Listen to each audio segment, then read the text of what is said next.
Environmental problems such as pollution and climatic variations are increasing nowadays. The governments have taken some measures at a global level, but they got only few solutions. Why is it so? How can this problem be solved? So first, look at the introduction. Saving the environment has become the top priority across the world. This is a general statement. No country in the world disagrees with the fact that the earth is at the brink of a climatic disaster. Climatic disaster is a topic related vocabulary word. As this essay is related to environmental problems like environmental pollution and climatic variations. Climatic variations mean जो climate में variations आ रहे हैं, जैसे कि जो अर्थ का temperature है वो इंक्रीज़ हो रहा है और अगर इसके ऊपर ध्यान ना दिया गया तो अर्थ जो है it would be like a boiling pot. जैसे जैसे इसका टेम्परेचर बढ़ता जाएगा तो इस पे ह्यूमंस और मतलब कोई भी लिविंग थिंग का रहना जो है वो मुश्किल हो जाएगा. So climatic disaster topic related vocabulary word है क्योंकि इन्वायरमेंटल प्रॉब्लम से रिलेटेड है ये ऐसे. And you can also use these words global warming crisis, क्योंकि ग्लोबल वार्मिंग का मीन्स यही है कि अर्थ का जो टेम्परेचर है वो राइज हो रहा है. सो क्लाइमेटिक वेरिएशंस समहाउ ये वर्ड्स जो हैं ये आपस में रिलेट करते हैं. Global warming crisis and climatic variations, जो क्लाइमेट में चेंजेस आ रहे हैं, ग्लोबल वार्मिंग हो रही है. Climate change, catastrophe, climate emergency.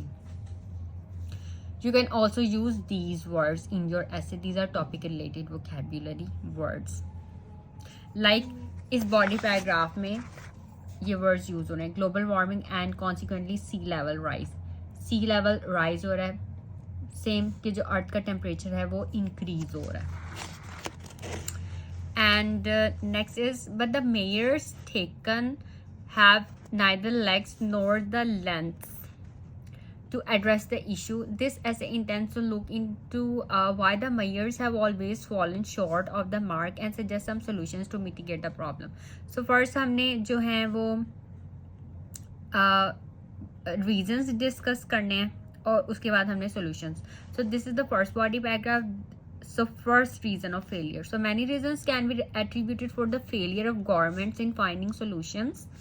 The first and foremost reason is the difficulty in balancing the economic development and environmental protection. अब ये जो ऑरेंज में अंडरलाइन है ये collocations है for environmental protection, environmental treaties. क्योंकि जो एग्जामिनर है वो collocations को भी मेंशन करते हैं. जब आपका ऐसे चेक करते हैं और कमेंट्स देते हैं, उसके बारे में कमेंट्स लिखते हैं, तो जो कोलोकेशंस आपने यूज़ की होती हैं उनको वो मेंशन करते हैं कि जैसे इन्वायरमेंटल प्रोटेक्शन, इस स्टूडेंट ने ये कोलोकेशंस यूज़ की हुई हैं. अब क्वेश्चन में है इन्वायरमेंटल प्रॉब्लम्स, ये भी कोलोकेशन है इन्वायरमेंट के लिए. इन्वायरमेंटल प्रॉब्लम्स आप अपने ऐसे में और कोलोकेशंस यूज़ करेंगे environmental problems such as environmental protection, then environmental treaties, environmental issues, environmental concerns, environmental challenges, environmental problems, and ecological problems and ecological issues. These are collocations for ecological. लेकिन ये topic related vocabulary words हैं, they have the same meaning. मतलब environmental issues की बात हो रही है ये. अब यहाँ पे भी इन्वायरमेंटल इश्यूज का वर्ड यूज हुआ है, यहाँ पे भी हुआ है इन्वायरमेंटल इश्यूज का word use, and here also environmental issues. So instead of repeating this word you can write synonyms. You can write environmental concerns instead of writing environmental issues. So you can write solutions to environmental challenges or solutions to environmental problems or solutions to ecological problems or solutions to ecological issues are not straightforward first.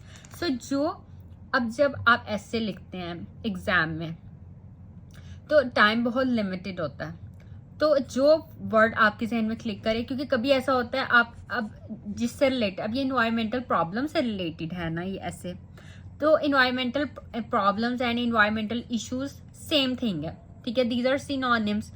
तो अगर एक ही word आपके जहन में click करता रहेगा तो आप उसको इंट्रोडक्शन में भी यूज करेंगे, then in your body paragraph, then in conclusion. So इस तरह से आप एग्जामिनर को इम्प्रेस नहीं कर सकते and you will not get your desired band scores. In order to get desired band scores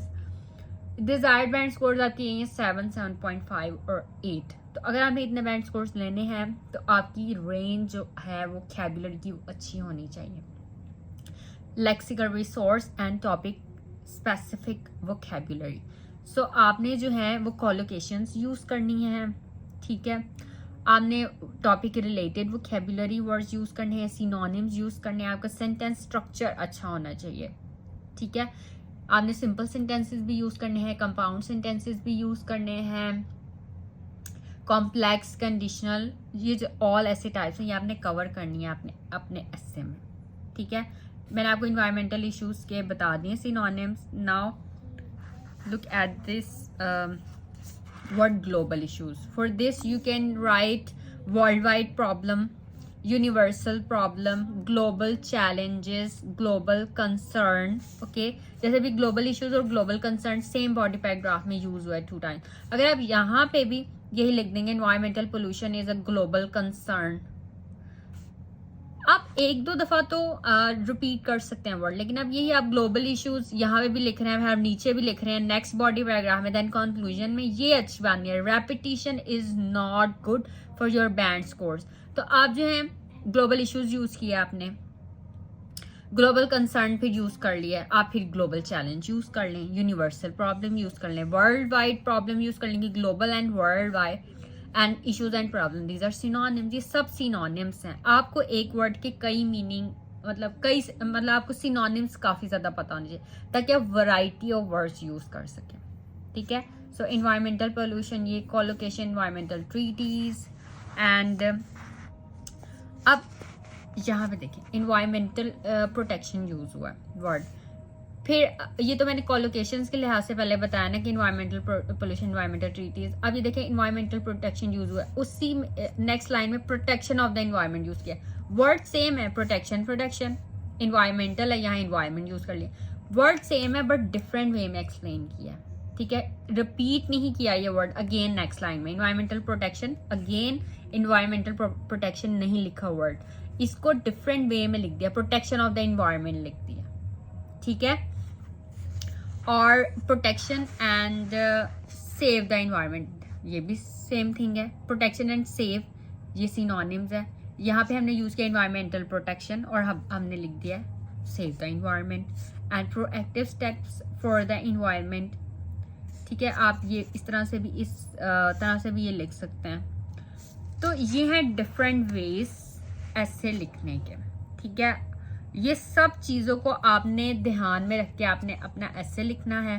ठीक है, आगे मैंने ऐसे रीड नहीं किया क्योंकि बहुत लंबी हो जाएगी video, it would be a long video. You just read these body paragraphs and then conclusion and write this essay in your own words by using these collocations, topic related vocabulary words, synonyms. Okay, so just get the idea from this essay and also prepare this topic for your speaking section. environment से related अक्सर जो है वो speaking में भी पूछ लेते हैं और ऐसे भी आ जाता है. okay, so that's all for this video. If you have any questions you can ask me in comment.